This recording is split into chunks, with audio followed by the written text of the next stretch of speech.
maybe, understand the situation that you're in and that you are much weaker from a physical perspective and be like, okay, let's and understand that these people actually kind of want to just live side by side to you and be like, hey, let's work things out as a people. But no, that's not happening.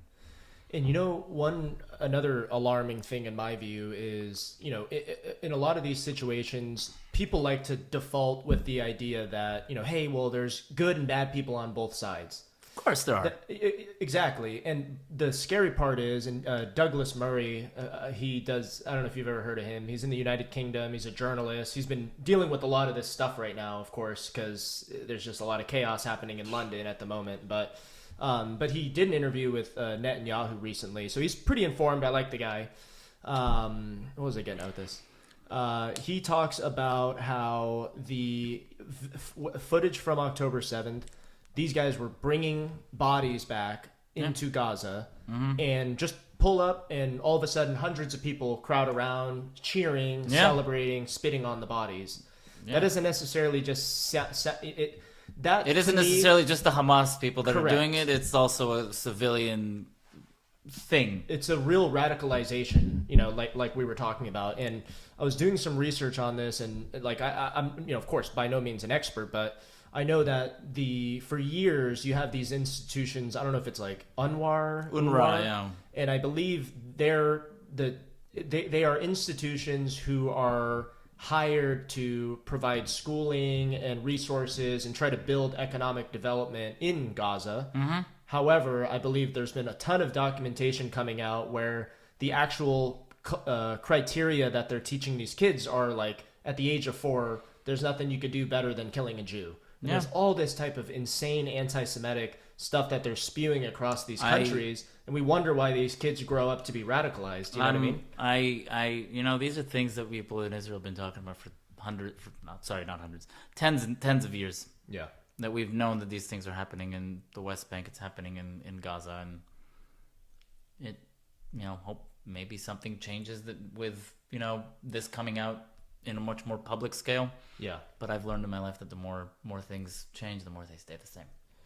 Yeah. Unfortunately. Well, I think people need to start understanding that these institutions, and this really kills me, but so many people will be like, well, look what the United Nations said. And it's like, I don't care what the United Nations said. There's no situation where you should be using rape as a weapon or beheading of babies as a weapon. And I also love the hypocritical use of the United Nations and when it suits agendas.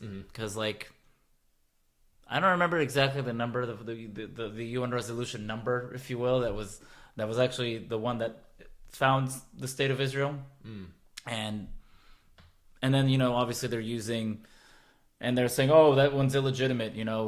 Israel should be wiped off the map, river to the sea, all that bullshit that, people that have very low information about what they're actually saying will spew out. But so they'll happily use those kind of UN things that the Israel's doing this, Israel's doing that. But then, of course, like I mentioned, there's the UN resolution from 1947 that establishes the state of Israel and the British mandate for Palestine being a split between an Arab state and a Jewish state. But that's not. Doesn't matter anymore. It doesn't suit. Yeah, exactly. It doesn't suit it doesn't suit the agenda.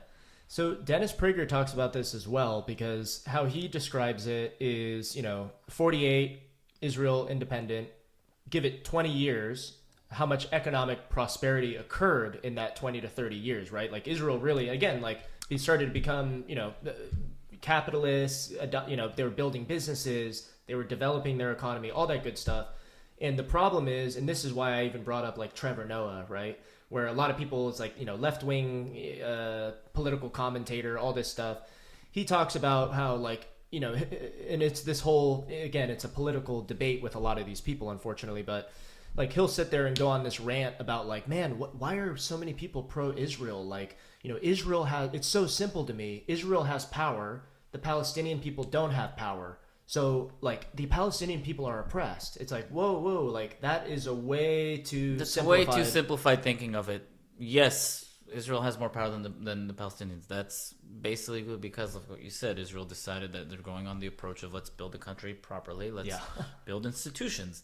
Let's, create a functioning society. Not to say that there probably wasn't the desires of doing that between the average Palestinian people, but based off their leadership, there absolutely was no desire to do that from a leadership point of view. All right. Yeah. And just because one side has power and one side doesn't have power, let's try to think about what each side is doing or what each side is trying to do to achieve peace and to achieve coexistence. Yeah. Power doesn't mean that they're being oppressive. No, and power that's doesn't what mean you're being oppressive. Because it's like, hey, the United States is powerful, right? Does that mean we are being global oppressors? And you'll hear that from people all the time. Oh, you'll hear it from people all the time that America's a global oppressor. That's absolutely false. Yeah.